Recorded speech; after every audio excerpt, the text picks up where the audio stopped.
a parent that is working hard, being able to feed their children, but there's also a little pain dealing with a mother's love also when the child is hungry and the mother cannot properly provide and and and, and as they provide, they cannot help reduce those hunger pains in a child.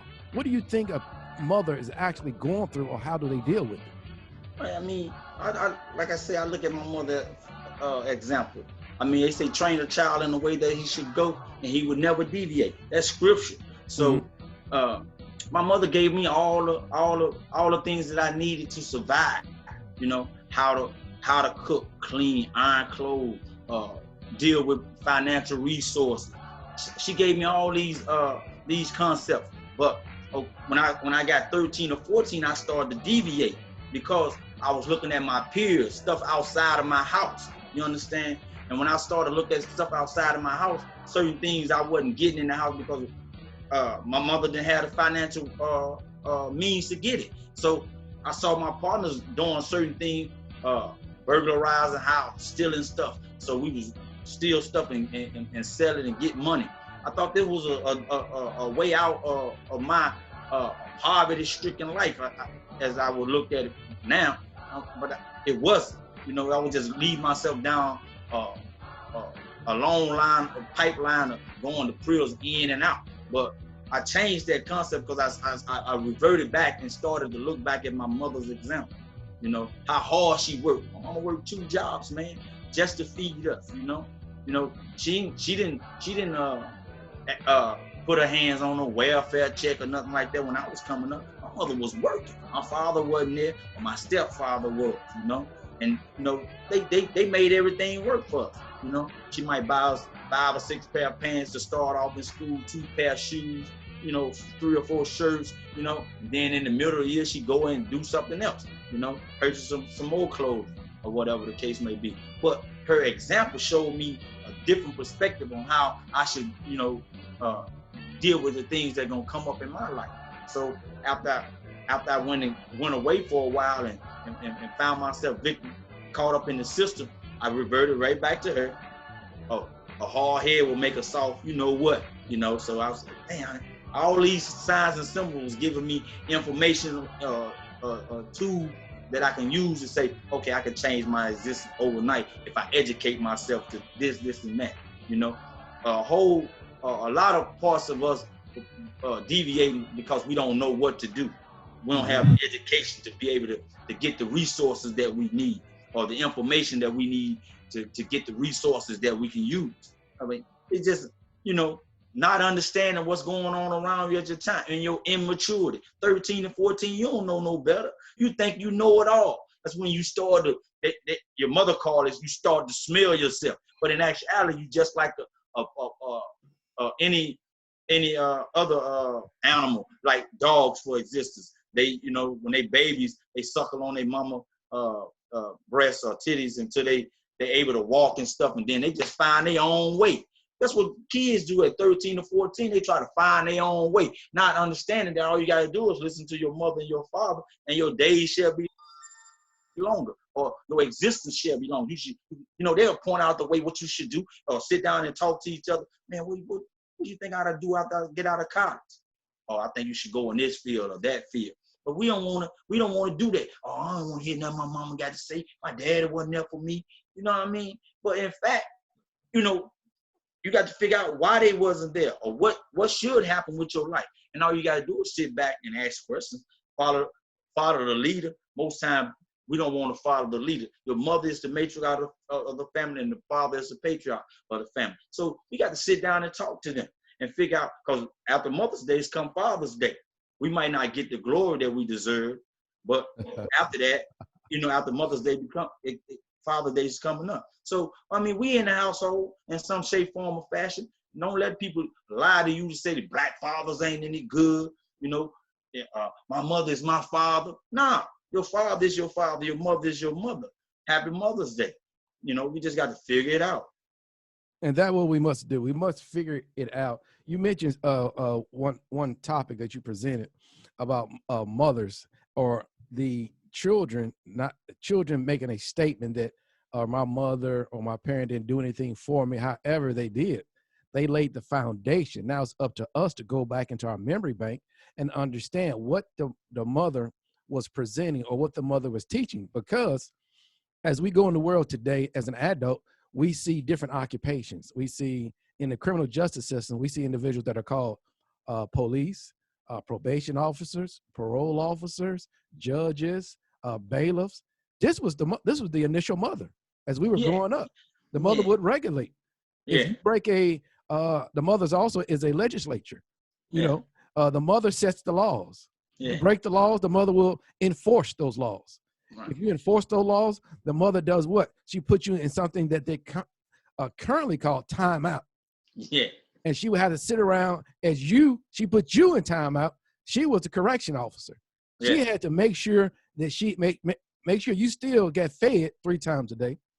Make sure you still had that roof over your head. That's And right. she also had to come and check on your well-being, your health on a regular basis. So for people to make those kind of bold statements about the mother, uh, I would ask them, as you mentioned last week, that's a mental illness. They Oh are yeah. suffering. We are suffering from a mental illness by making those type of bold statements because the mother is so precious. She's worth her weight in gold. That's a biblical saying. So Yeah. we have to ask ourselves, why would I even think in that manner? Why would I think it? Then allow myself to actually verbalize that statement because words are powerful. Words Oh, carry energy. And so instead of saying something in that form, why not take a productive approach about it and saying, I failed, but for not listening to my mother. My oh mother yeah. did guide me in a specific manner for success. I chose to deviate from those laws. And because of those laws, now I'm suffering not the penalty from my mother, but the penalty that she attempted to save me from was this system that was set up years before us called the criminal justice system. So you're right. The mother is so precious. That's why that day comes before. But in actuality, that day is every single day. We must appreciate her because without knowing, understanding who she is as a whole, that's why we fail as Black men in our communities. And today is the day we can make a change and start doing better. Oh yeah, definitely, man. Like you say, I mean, the mother, she everything in the household, you know, and for you to put it as she's the correction officer, yeah, she is, you know.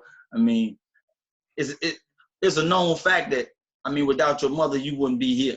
Ain't no doubt about that. So you have to just go back into your memory banks and figure out, you know, what was the reason why she told you certain things in your life, or why she tried to guide you to certain areas in your life. You got to figure that out. You know, normally the time we only figured out when she passed. Oh, my mama was here, I would be doing this. Now you should, honor her all the while she's here. Listen to her all the while she's here in existence, and then just move forward with your life. Because I mean, again, like you say, she the governor. She been the governor of your life for a long time. But I mean, she pushed you out in this world. My mama used to say, I put you in this world and I'll take you out of this world. I understood that, because I mean, I was somewhat of a rebellious kid at a certain age. Then I just came back at 16 and 17. I came back to myself and say, okay, I'm ready to live my life for what it is, and not be caught up into the fools. And then I took the drug route instead of taking the school and the educational route, because they say education is the key to end all your woes, your ups, your downs, your highs, and your lows. I always quote that because it's a rap song, Uh, but I quote it and I think about it now because at 16 I used to listen to it and never thought about it. You know what I mean? So when you listen to it now, you say, "Wow, I got to educate myself." Again, our problem is a lack of education. We just up from slavery for real. We just up from slavery. The different things that's starting to take place in life, we about 55 to 60 years up from actually being able to move around in this society, for being educated, to everything in life. You know, blacks was held back from certain aspects of education, reading, writing, whatever. So that slackness or that lackness is still exists in our community today, because you hear dudes at 14, 15, I'm dropping out of school. And I don't want to hear when my mama said, I'm going to give me some money. No, man. No, educate yourself first, and then you'll get you some money later. You know, money comes when you have knowledge, information. Information is power. And your mother gave you all of those tools in your first 5 or 6 years of your existence. But we don't pay attention to that after she's gone, after my father died. Oh, I should have listened to my dad. Oh, man. It's after the fact. But now we should be letting that stuff penetrate in our minds while we're young, and stop trying to rush to be grown. At 15, oh, I'm grown, I got my own house. Man, you're not grown, you don't know nothing. Yeah, that's Listen right. to me. I'm gonna give you the information, because normally, majority of the time, your mother or your father has been through everything that you're gonna go through. You can it could be prevented by you listening to them. That's why I used to listen to my mother, and I think back now and say, wow, my mother's not my mother isn't dead or anything. My mother's alive. And we communicate often. We talk about everything in life, everything. So I mean, because I got an open line of communication with her, we able to talk. I'm able to understand now. I'm 50 years old. I'm saying, wow, I can see clear what you was talking about now. Because she said, oh, your kid's gonna grow up to do the same thing to you that you doing to me if you don't pay attention, and that's what happens, you know. Yeah, So I mean, you're exactly right. You're exactly right. Uh, you're right. What our children are doing today, we've done it. We and the same ills that they put us through and joys, we did that to also to our parents or our caregivers. And so we have to ask ourselves again, who are we as the individual, and appreciate our elders, appreciate the ones that actually gave us life, because I understand what we're going through. We're going through hunger. And that's what we talk about here at the round table all the time on a regular basis, talking about how to fulfill that hunger, but we do it through small steps. And our acronyms for that is E.A.T, and it means evaluate all things. And that's what we're doing as we're growing up. Even today, we're still growing. We still must have mentors, receive advice from people that guide us down the right path. And our hunger pains is caused from a psychological aspect and a physical. And so that's what we have to do. I mean, let's look at, we're talking about Mother's Day, we're talking about parenthood. And what about the young brother that whose life was stolen just a couple of months ago? A brother in Georgia, uh, uh, Aubrey, Ahmaud Aubrey, or is it Arbery? Well, but the first name is Ahmaud. The young brother, this is national news right now. The young brother was, from what I'm hearing and seeing on the video, he was just taking exercise, taking a stroll in the community, trying to stay healthy. And next thing I know, according to the video, 2 assailants chased him down, or the lynch mob chased the brother down, pulled out weapons on him, and through those weapons, they end up stealing this brother's life from his family, from his mother, and the pain that can bring to any family. And I didn't know the brother personally, but I'm looking at the pain of what took place with him. That can happen to me. That can happen to you, Brother Marcus. That happened to our, because you and I, we have boys, yeah, and they're in this world. That can happen to them, because at our age, I'm the same age as you, we attempt through our past experiences to make the best decision, how to have forethought. But our boys are still at the stages that they feel they are not vulnerable to anything. They can overcome anything in life because they don't see as clearly as we see today. We currently have better than 20/20 vision, but however, they still are at stages of life of through maturity, they have to have corrected vision. And so to have someone hounded down, sought after for any reason, and you steal this brother's life is a tragedy in our community. oh yeah, definitely. I applaud. First of all, I want to applaud us for stepping up and putting pressure on the prosecutors to be able to bring these people to justice, or be able to hold their day in court. Because I mean, without us applying that pressure. But those 2 white males that go by the name of McMichaels, they were in the stages of justice also. But in their version, and the prosecutor, as you start to break it down, I want you to finish, their version was just us, though. Oh yeah, definitely, definitely. But I was saying that to say I applaud us for stepping up and putting our voices out there and making this case known. I didn't know anything about this case. It happened in February.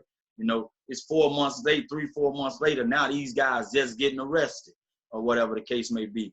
But I mean, without us stepping up to the forefront and pounding the pavement, saying, "Look, man, we got to make sure they get held accountable for their situation." Yeah. Because I mean, looking at the video, these guys shot this guy down innocently. They took advantage of the system. I mean, but again, you think about the guys like Emmett Till in 1955. All these things are Trayvon Martin.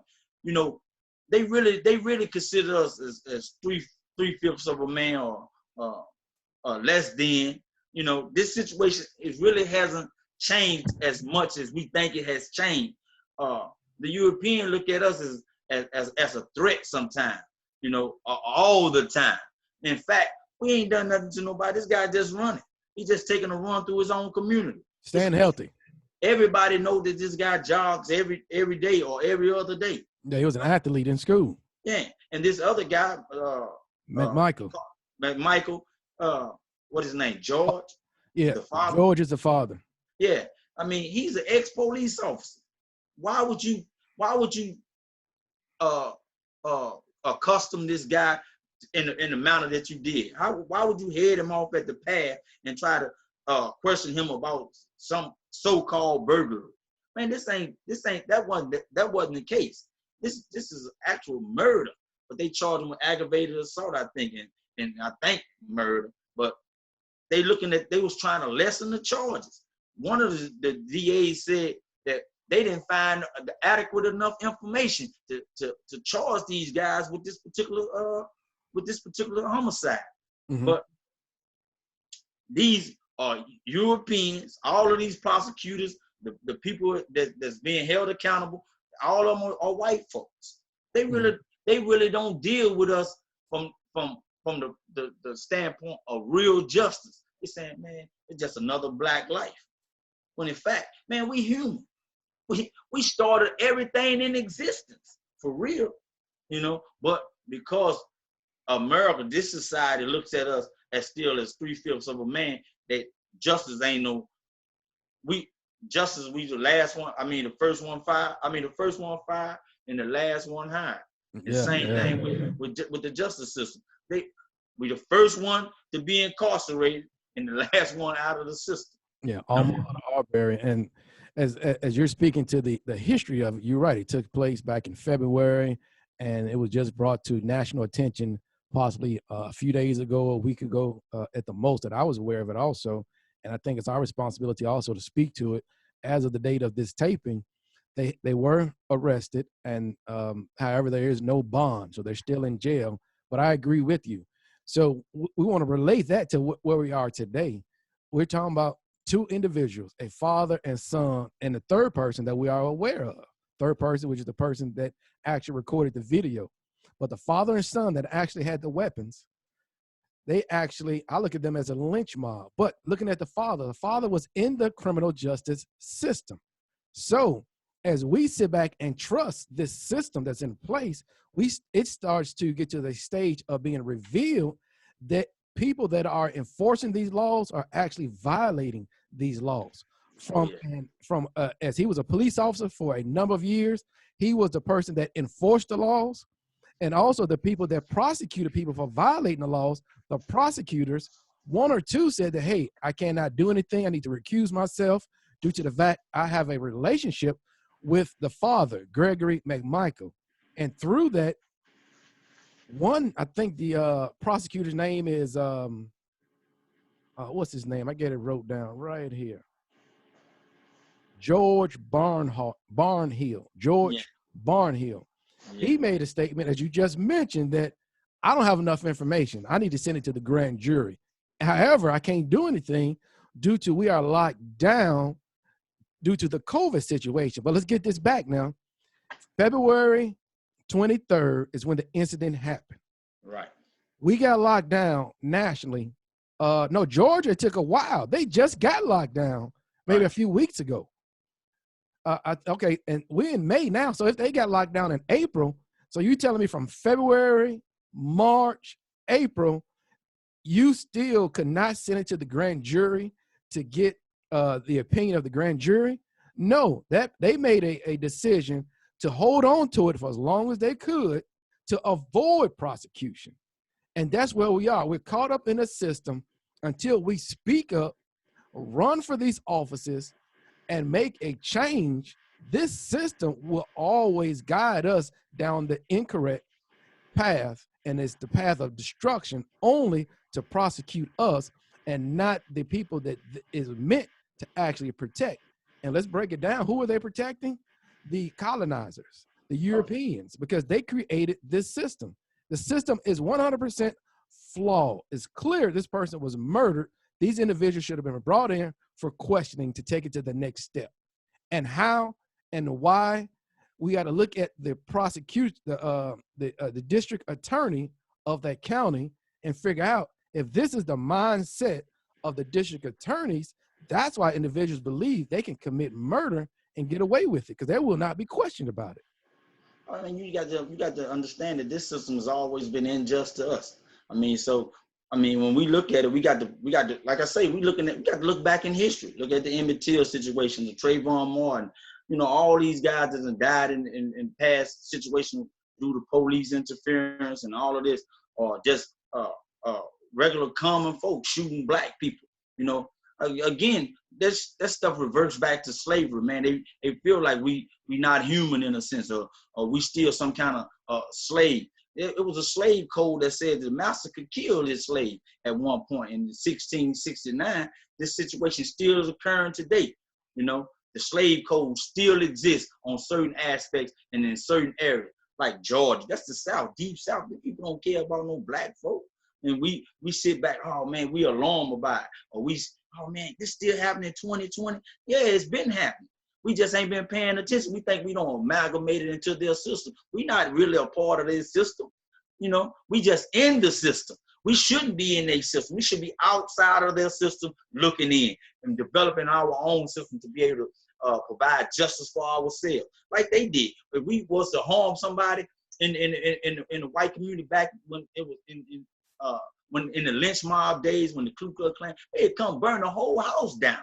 You understand? Just to get one person out. That's right. Emmett Till was supposed to whistle at a white woman. He whistled at the white woman. They beat him to death. Man, they burned down Tulsa, Oklahoma. They burned down the whole black community, thriving businesses. They didn't want this stuff to be happening.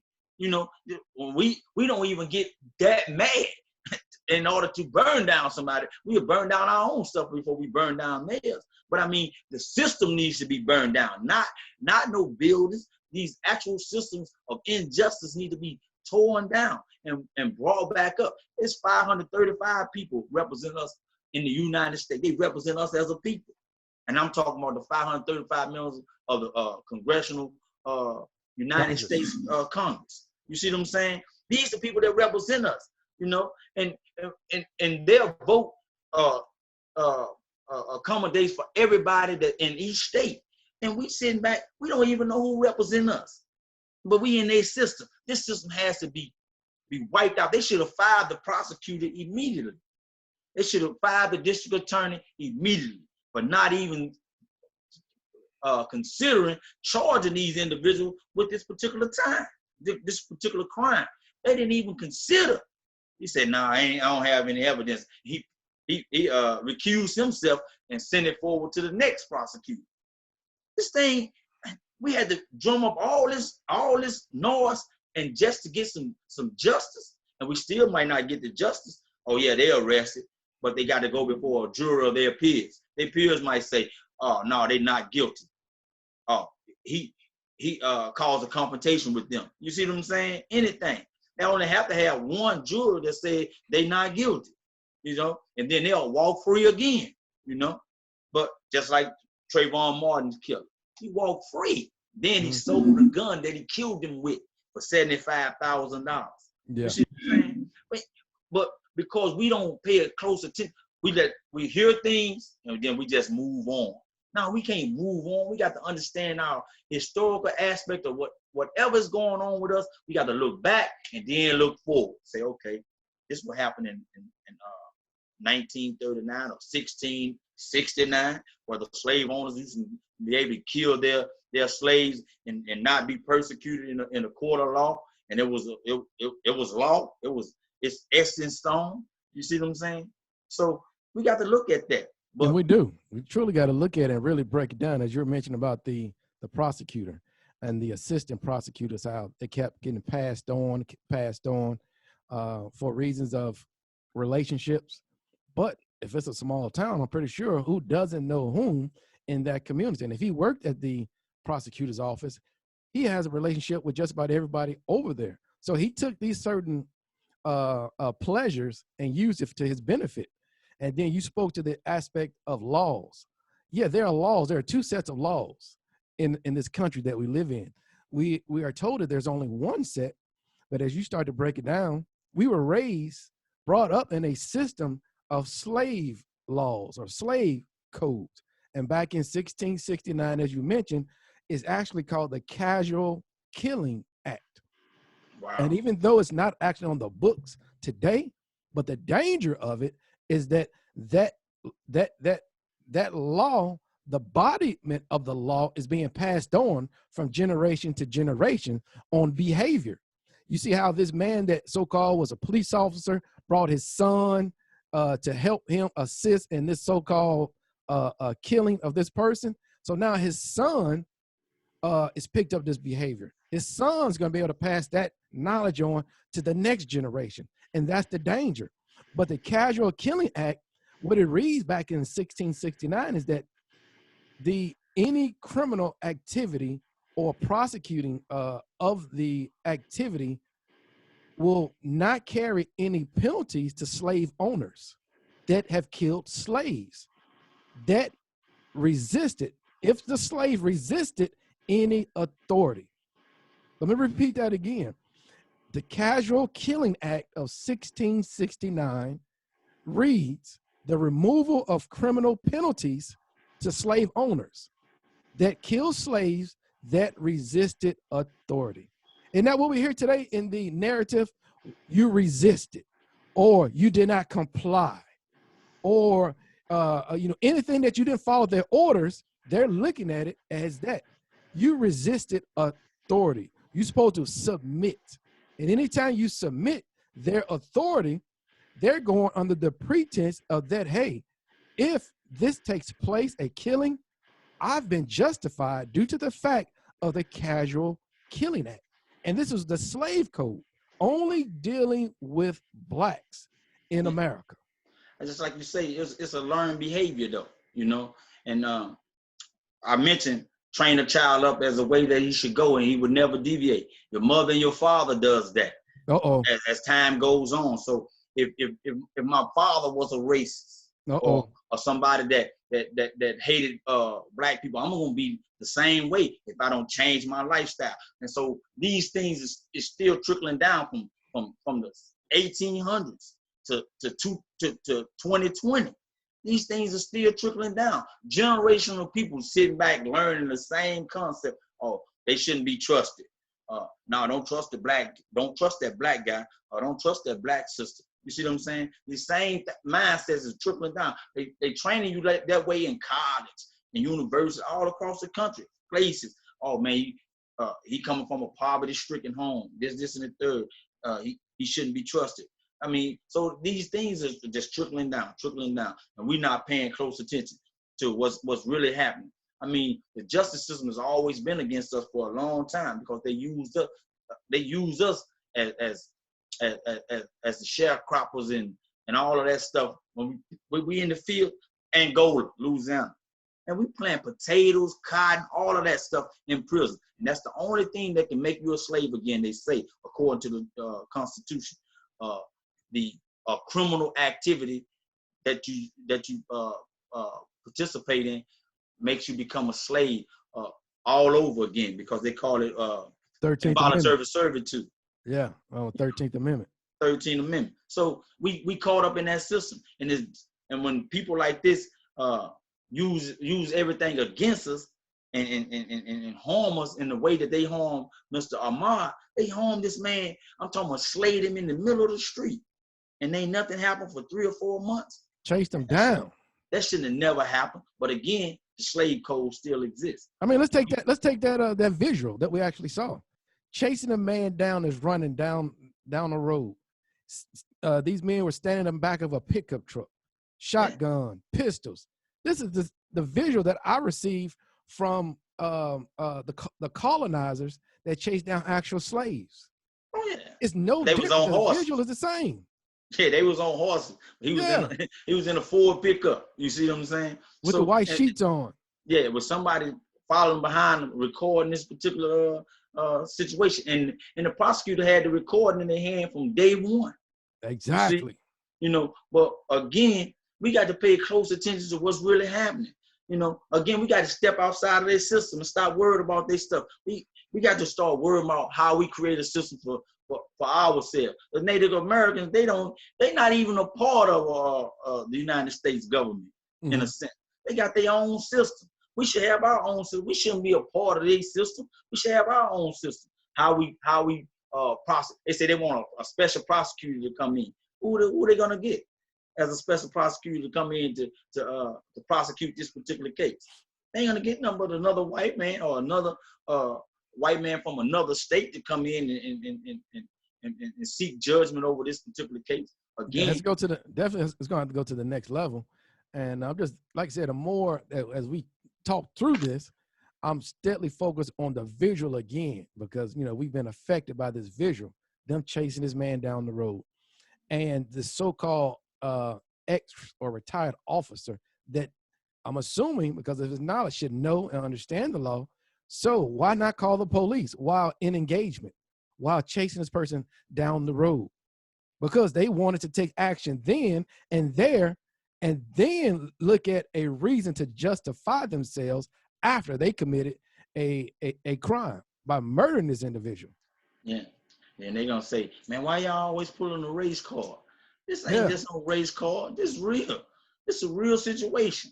Like the black codes, the black laws, 1669. This stuff is still real.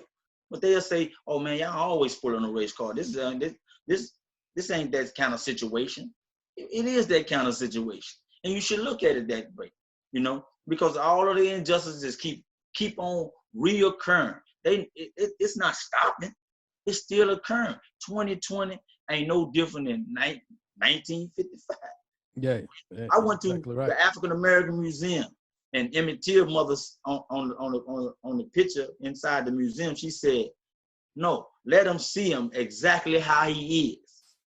She want us to see the visual, to see exactly how he was beat up. She didn't get no cosmetic stuff done to his face or anything. She want us to see this is injustice. Yeah, the visual is very important. Same thing with Ahmad. This is injustice. And now these people need to be held accountable.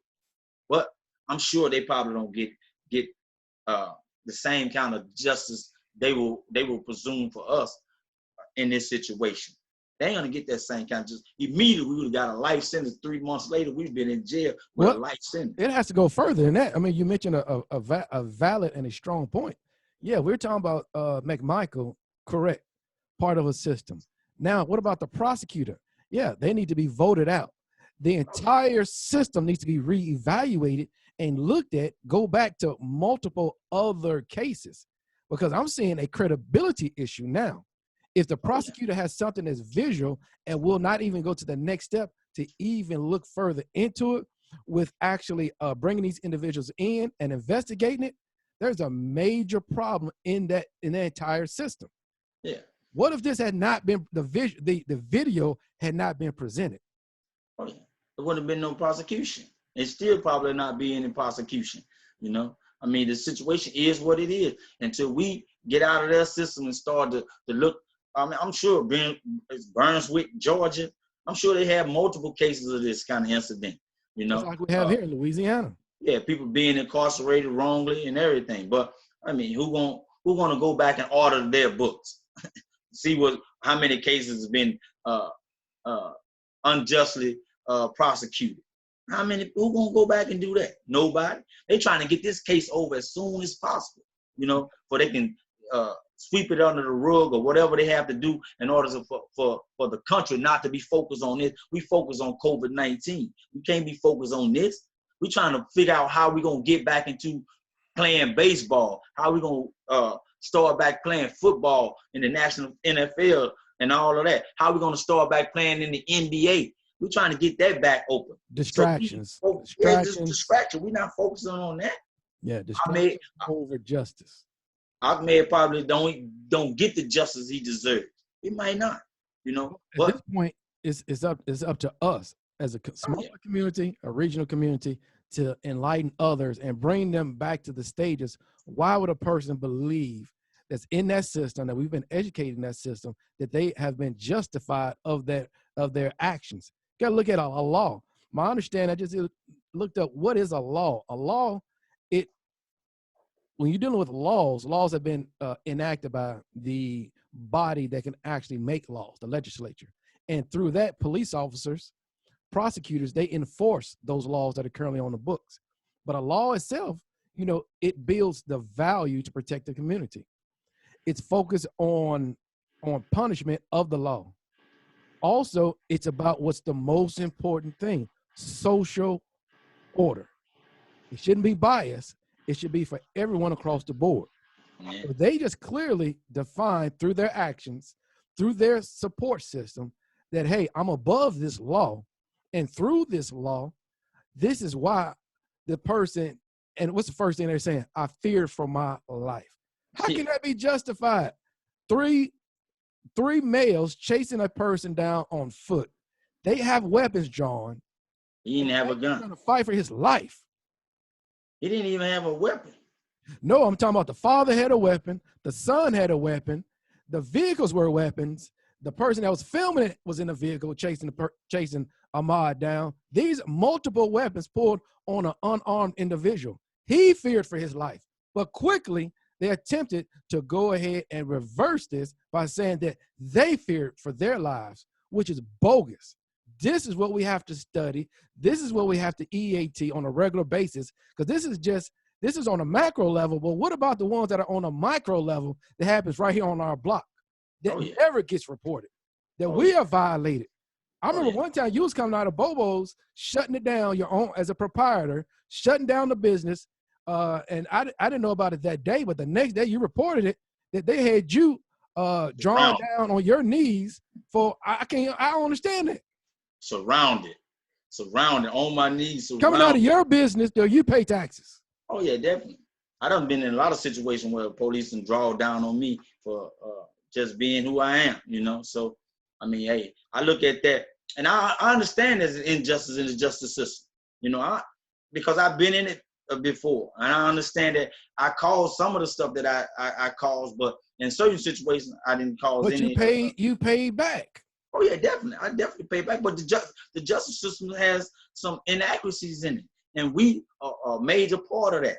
Man, we make up 13% of the population and 65% of the incarceration. That's unheard of. They make us the face for everything, crime, anything that's dealing with black folks. They make us the face of it when it comes to crime, food stamps, whatever the case may be. Dope selling, black people sell dope. White people don't sell dope. Hispanics don't sell dope. Only black people. The face of every situation is going to be painted black. That's why you got to pay close attention to what your mother used to say. Man, get out of the people's way. Stay to yourself. Mind your own business and do what you're supposed to do. If you don't follow those instructions, you end up ultimately getting gunned down in some situation by somebody that's trying to hold a court of law in the streets.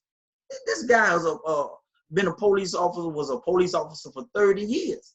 Yeah. He had a court in the street. They killed this guy in the streets. And again, if we wouldn't have said nothing, or we wouldn't have saw this video and I applaud all of the different rappers. They was posting the guy picture. They kept posting it and posting it and posting until somebody heard something. Benjamin Crump, who was the lawyer for the family, he said, this legalized killing of black men. He got a book out. He's been on the forefront for a while talking about open season. Yeah, open season for killing black men. So So that's the name of his book. Oh, that's the name of his book? Open Season. I thought it was legalized killing of black people or something, black men. But I mean, hey, it is what it is. We got to get that book, read it, and figure out, okay, how can we change this narrative? Because we know Benjamin Crump from Trayvon Martin. He was the attorney for him also. Oh, so yeah. He's going to be going through a similar situation. This has to be a Fed case because it's the Ahmaud civil rights were violated.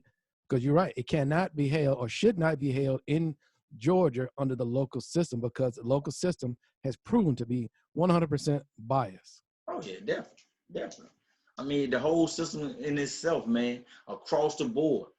I mean, from state to state, this happens. So if we see this and it's taking place, what do? Number one, the information was given to us. People reached out in the modern day activism through social media, putting the photos out there, discussing it on a regular basis. So we're engaged, boots on the ground, actually trying to make something happen. The next step has to be hold these individuals accountable. If you need to march. But I'm looking at it from a more economic standpoint. I'm in the insurance industry. However, how do you hit someone? You sue that insurance company. Oh, yeah. Whoever this man works for, or his homeowner's insurance, or his son, whoever they affiliated with, whatever groups, you go after those groups. You sue if he was trained by that local police department, you go back and sue that insurance company because that police department trained him and it was insured through that insurance company. There's some liability at stake here. How we got to get involved in this on an economic standpoint. Oh yeah, I agree with that. Sue everybody that you can sue. His mother never regain her son's life back. So, I mean, she's going to have these memories until she passed. So, sure, I'm affected by it. I mean, it's just because the only thing I saw, I don't know the entire story. No one know I wasn't there. They said this person was accused of burglary. Yeah, they always lie. We from the community, what burglar actually goes in shorts? Yeah. They always lying, man. This is just to justify what they did. So burglary tools. Yeah, no gun, nothing. I mean, the guy was shot. They held court in the street. It was for some reason, I don't know. I'm sure it wasn't because he was a burglar. But I mean, when his son stopped Ahmaud and pointed the gun at him, Ahmaud was whooping on that dude. Yeah, because I mean he had him. So whoever shot him had to shoot him because he had puts his hands on this guy, and he wasn't allowing this dude just to do anything to him. He was trying to defend himself. Exactly. But these people, I mean, to accustom him in the street like that, stop. Have him. What would you call it? Like a setup point for him. They had a setup point for this guy, and had him in the middle of the street. Yeah. So I mean they got to the point. I believe they felt that's their community. This person's running down their road, so now they quickly think the worst of an individual, and they're gonna go out and question that person. You don't have a right to question an individual. Who are you?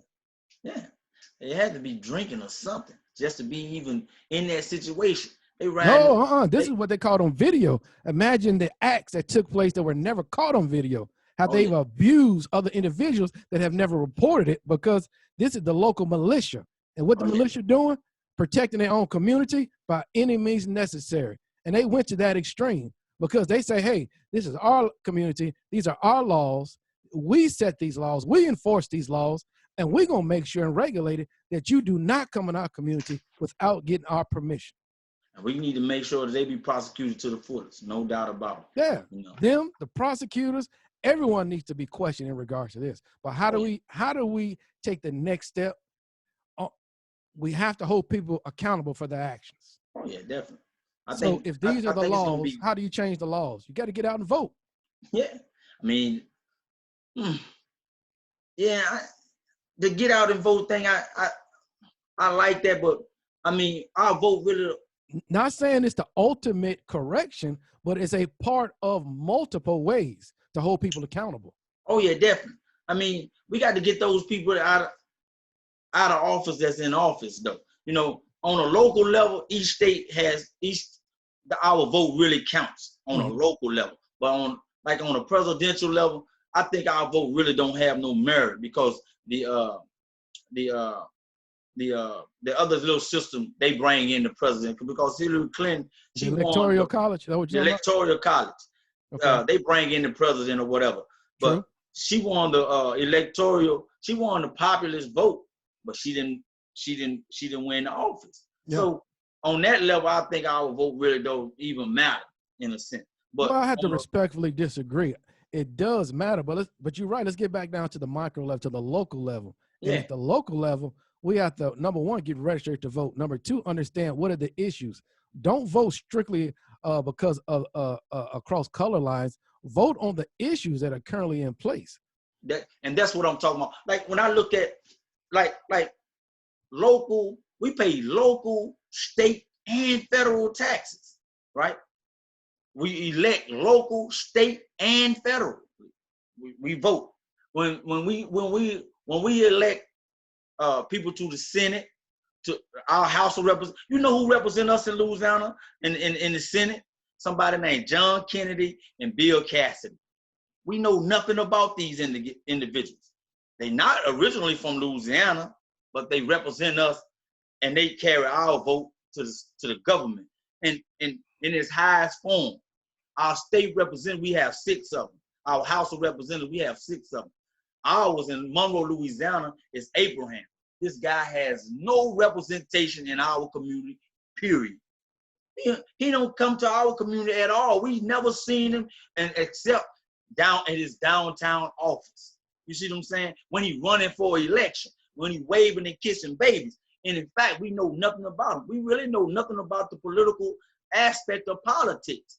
Because again, we just up from slavery. We just getting involved in politics. At one time, we didn't have the right to vote. Yeah, we got the right to vote now, but really do it count.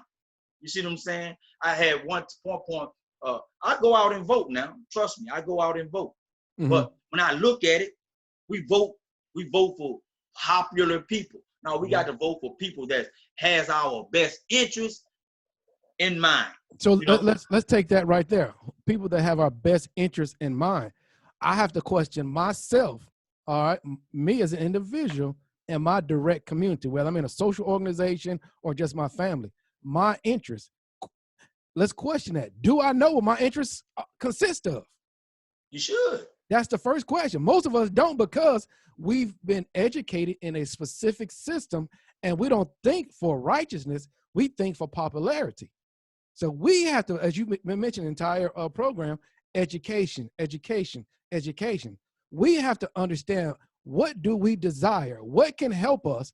And what is the purpose of being educated? What is the purpose of casting a vote?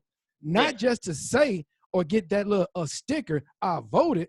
We're trying to move something forward as a people, as a community. Like again, the local district attorney in Georgia, he's elected into office, or she's elected into office. Now, if that community is the voting population is majority European, guess who's gonna be the local prosecutor? It's gonna be probably a European, a white person. You see what I'm saying? So, you know, we in the system, and then they challenge this stuff, the things that still happening today. Whereas, okay, I catch a drug case. As a black person, I'm a drug dealer. I catch a drug case as a white person. I need help in the drug. I'm sick. I need. I've been diagnosed as an alcoholic or a drug user. Now I get help inpatient and outpatient versus the black person getting charged as a drug dealer and not receiving any help. He got a nonviolent criminal case, but they'll charge me with he's a known drug dealer. A menace to society and all of that. But because from a local standpoint, we should be voting our interests again too. Local, statewide, all of these different things. So again, like you said, we got to go back and educate our people about the voting process. what it stands for and how we can put people in place to change their system. You know, because their system has been in existence for a long time, and they just add new things to it, taking things out, and we think we are part of the system, and we not. We're not a part of the system, but they use us same way that they used us in slavery to build up an economy, and then whatever happens, happens. You know. I mean, man, I look at this stuff and I say, wow. Yeah, the colonizer is cold blooded. Now the colonizer came to America, stole the native land, raped and pillaged us from another country, brought us to America to help build this land, while the colonizer stayed in a position of being the CEO of a land that was stolen, of a stolen people for labor, and now it create these laws that will govern over a system that will continue to perpetuate this system that will last for generation to generation, that would equate to generational wealth. Oh yeah, like again, the police officer worked for the district attorney's office. Yeah, he was an investigator. McMichael, he worked for the district attorney's office. That's why the lady said I had to recuse myself, and she handed off to somebody that recused himself. You know, and Open said I ain't had no sufficient evidence to charge these individuals. When in fact, you had sufficient evidence, but you just didn't want to charge them. You know, you just doing what your forefathers did. You know, kill a slave, you don't got to worry about it. I mean, that's what the law says. We're not slaves anymore. So when we talk about voting and dealing with I remember when Puppy had this statement said, "Vote or die." That's real. Vote or die. Figure out who you voting for in this process. You know what you voting for. You know all these things that we talk about, like his latest thing is saying that the vote shall or shall not be held hostage. Yeah. Okay, I understand it.